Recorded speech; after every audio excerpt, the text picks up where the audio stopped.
Nothing warms the soul more than the intensely satisfying flavors of chai tea enjoyed with a yummy dessert.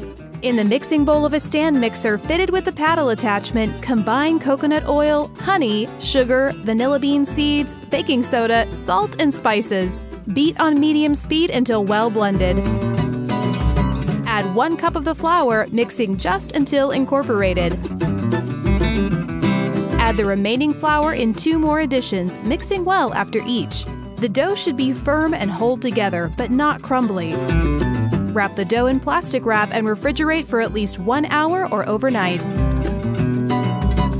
Scoop dough into 36 small balls, each about half a tablespoon size. Place the dough balls on parchment-lined baking sheets. Bake the cookies at 350 degrees for 15 to 20 minutes or until the snowballs are firm and golden brown.